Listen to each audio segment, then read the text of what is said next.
बिस्मिल्लाहिर्रहमानिर्रहीम। मिर्ज़ा परदेसी के चैनल पे खुशामदीद। उम्मीद करता हूँ तमाम भाई जो है खैरियत से होंगे, खुश होंगे, शादबाद होंगे। ब्रेटा ने नई राइफल लॉन्च कर दी है। इन्होंने पहले भी राइफलें बनाई थी लेकिन इनकी राइफलें जो है वो फ्लॉप हुई हैं। डिटेल में बात करेंगे इंशाल्लाह। वीडियो को पूरा देखिएगा, चैनल को लाइक और सब्सक्राइब ज़रूर कर दीजिएगा। ब्रेटा बहुत बड़ा नाम है, इटालियन ब्रांड है। तकरीबन 500 साल से ये क्लेम कर रहे हैं कि हम जो है वेपन इंडस्ट्रीज में मौजूद हैं, और वाकई इसमें कोई डाउट नहीं है कि इनके जो वेपन्स होते हैं बहुत रिलायबल और बहुत ज़्यादा हाई क्वालिटी के वेपन्स होते हैं। सबसे ज़्यादा जो ब्रेटा को पीक मिला था शोहरत का, वो सिर्फ उनके एक हैंडगन जो थी ब्रेटा की 92 FX, वो सबसे ज़्यादा मशहूर उनकी हैंडगन हुई थी। और इतनी ज़्यादा मशहूर हुई थी कि ये जो हैंडगन थी 9mm, ये ब्रेटा को खुद रिप्रेजेंट करती थी, बजाय इसके कि ब्रेटा अपनी हैंडगन को रिप्रेजेंट करता। ये वहाद ऐसा एक मॉडल था जो ब्रेटा कंपनी को रिप्रेजेंट करता था। तो उन्होंने अपनी AR जो है लॉन्च कर दी है।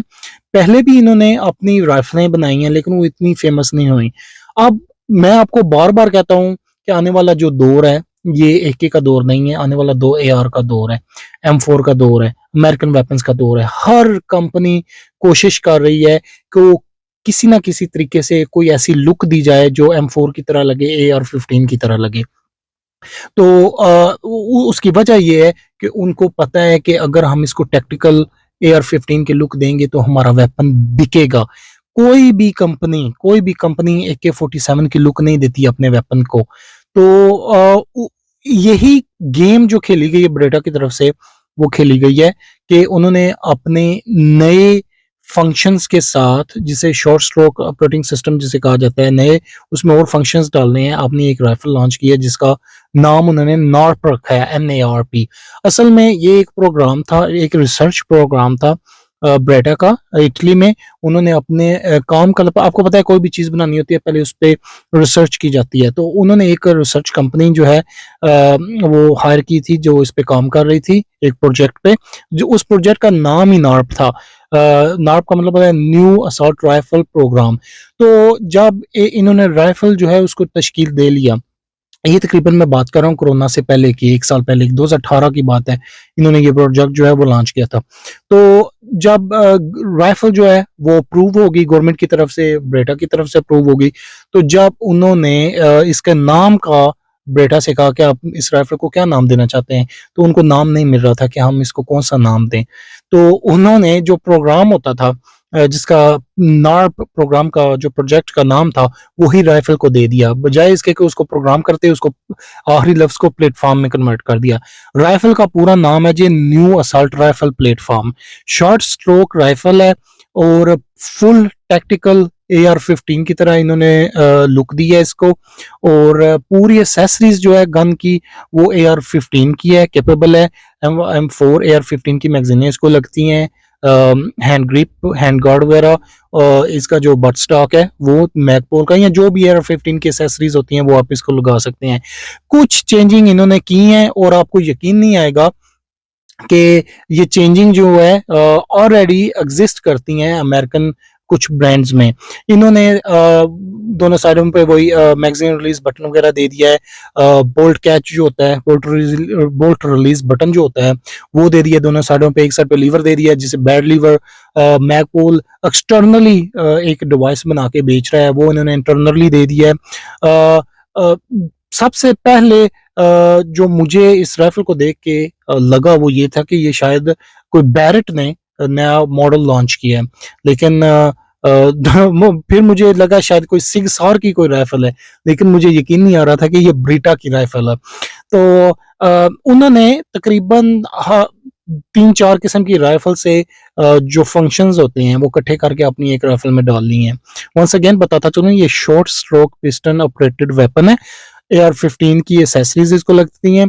इसमें ट्रिगर वगैरह AR-15 का है, दोनों साइडों पे जो बोल्ट रिलीज वगैरह, एक साइड पे लीवर एक साइड पे बोल्ट कैच जो है वो दिया है AR-15 का। मैगजीन के बटन दिए हैं इन्होंने। एक और चीज इन्होंने एक नई डाली है इसमें, हैंड गार्ड। आपको पता होगा हैंड गार्ड फिक्स लगा होता है जो फ्री फ्लोटिंग बैरल्स की राइफल्स होती हैं। इन्होंने क्या किया है, इन्होंने क्विक डिटैचेबल लीवर साथ लगा दिया है कि अगर आपने हैंडगन उतारना है एकदम से एक लीवर के साथ, आपको पता है अगर आपने सेमी ऑटोमेटिक शॉटगन 12 बोर अगर आपने चलाई है, आपको पता होगा उसका जो हैंड गार्ड होता है वो एक लीवर के साथ कनेक्ट होता है। तो वो इन्होंने साथ में राइफल को दिया है, और एक लीवर के साथ, कोई डिटैचेबल लीवर के साथ आप जो है उसको अपना जो हैंड गार्ड होता है उसको आप उतार सकते हैं। बेसिकली मैं आपको एक बात बताता चलूं, जो मेरी इस राइफल का के बारे में जो रिव्यू मैं देना चाहता हूं वो आपको मैं थोड़ा सा बता देता हूं। इसका वजन की बात कर लेते हैं पहले। लेंथ की, लेंथ तकरीबन 35 इंच, साढ़े 34 इंच इसकी लेंथ है, और वजन तकरीबन 7 पाउंड। वही हू बहू वही AR-15 की रेप्लिका कॉपी ये इन्होंने बनाई है। सिर्फ ये है कि इसका जो सिस्टम है, शॉर्ट स्ट्रोक ऑपरेटिंग सिस्टम इसमें डाल दिया इन्होंने। बुरी तरह नाकाम तरीन ऑपरेटिंग सिस्टम है ये। सबसे ज्यादा दुनिया में जो पायदार ऑपरेटिंग सिस्टम दो ही चल रहे हैं, एक AK का चल रहा है और ये DI चल रहा है, डायरेक्ट इम्पीचमेंट AR-15 का। सबसे ज्यादा जिसने भी कोई दरमियानी रास्ता निकालने की कोशिश की है अपने वेपन्स के लिए, उनकी वेपन्स फ्लॉप हुई हैं। फॉर एग्जांपल मैं आपको मिसाल के तौर पे बताता हूँ, SIG-SAR ने कुछ मॉडल निकाले थे। SIG-SAR ने सबसे पहले अपने 716i जो है थ्रेड निकाला था, बहुत फेमस हुआ था उनका, अभी भी फेमस है, बहुत मशहूर हुआ इन्होंने। इसके साथ इन्होंने SIG ने क्या किया, एक और मॉडल निकाला शॉर्ट स्ट्रोक के लिए। ये जो 716i थ्रेड था ये DI था। शॉर्ट स्ट्रोक के लिए इन्होंने निकाला अपना स्पीयर मॉडल निकाला, बुरी तरह इनका फ्लॉप हो गया। अब ये SIG वाले मजबूर हुए हैं, इन्होंने M400 5.56 mm जो नेटो की गोली होती है, 223 जिसे कहते हैं, वो दोबारा से मॉडल निकाला DI सिस्टम के साथ, क्योंकि इनको भी पता चल गया है कि अगर मार्केट में कंज्यूमर जो है अगर वो चीज लेता है तो वो DI AR-15 की ही चीज लेता है। हम अगर AR-15 ही बनाएंगे तो हमारी बिकेगी, अगर हम उसमें कुछ नया लुच तलेंगे तो वो हमारी चीज नहीं बिकेगी। बुरी तरह फ्लॉप हुए इनके मॉडल्स। HK की बात कर देता हूं मैं।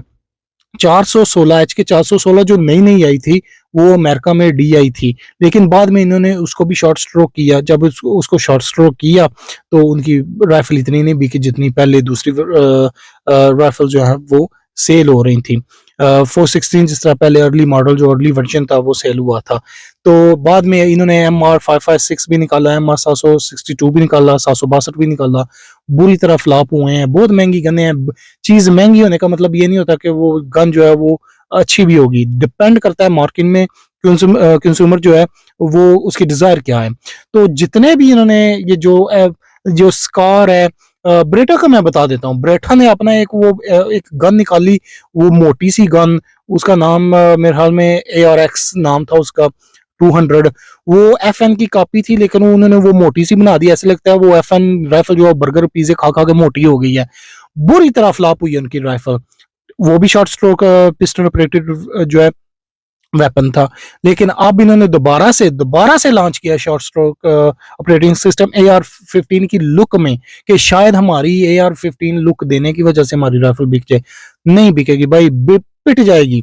दो ही ऑपरेटिंग सिस्टम कामयाब हैं। बहुत से भाई कहते होंगे कि यार आप मिर्जा भाई आप AK-47 के खिलाफ हो।